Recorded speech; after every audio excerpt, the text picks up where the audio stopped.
So let's talk about it. Let's talk about it. Death matches. Is it ruining or reviving pro wrestling? And I know a lot of people roll their eyes when I say revive. Let me explain when I say revive. There's a lot of independent promotions starting with GCW that have started popping up with a deathmatch mentality. And it's a lot of new independents that's having success with this deathmatch following. That's why I say revived pro wrestling. Like, is this the new wave? Now you see AEW, they do it in a lot of their stuff. Yeah. WWE hasn't like went that route yet, but it's the norm in the independent promotions like GCW, CZW, and other promotions. So do you think it'll ruin it or do you think it'll revive it? I'm more towards the ruining it part.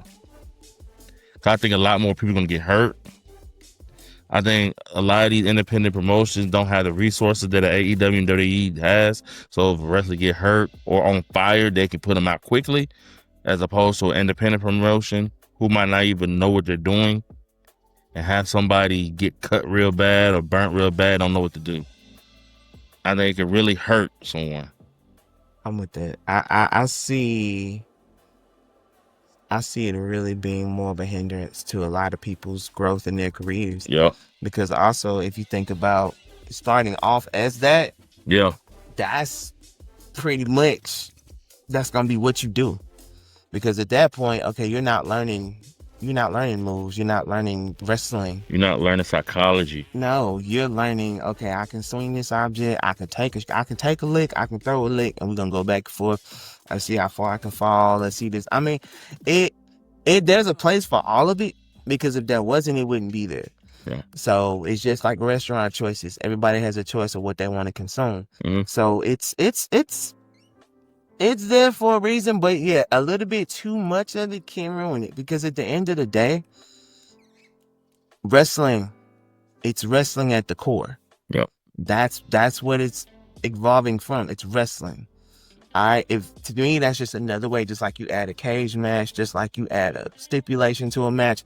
It's a stipulation. It's not a way of life in wrestling. So is there room for it? Yes.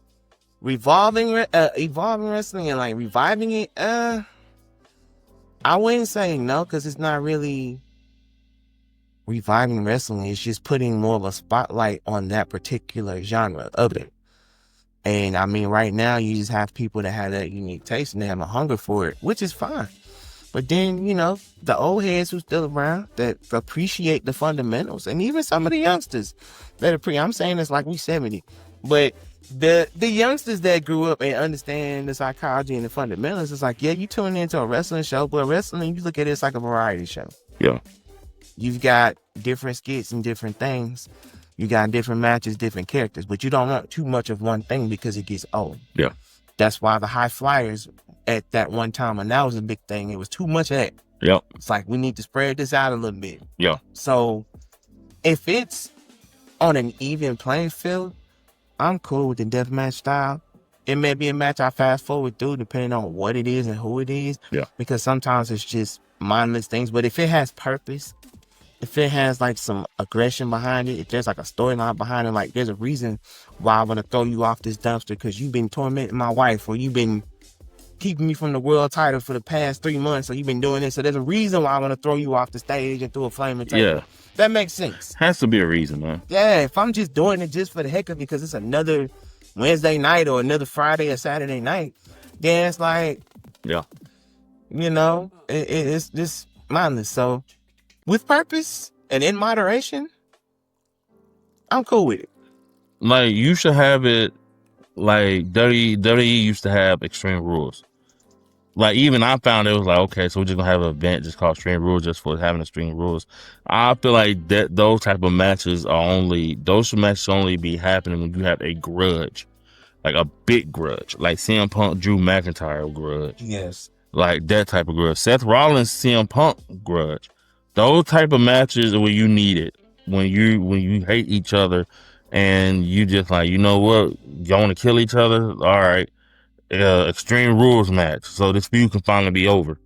One of us gonna walk out. The other one's gonna be lying in our blood. That's the type. That's the way you sell that match. Not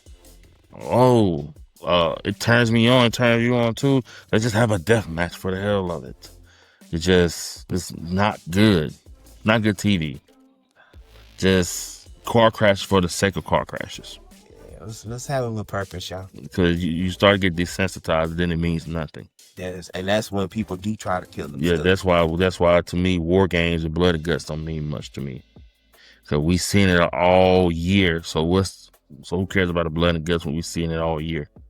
I mean, Darby and like Moxley just had a last man standing I quit match and we saw everything. So it's like that type of thing. So that's all I'm saying. And we make people want to go because again, when people stop popping, what you gonna do?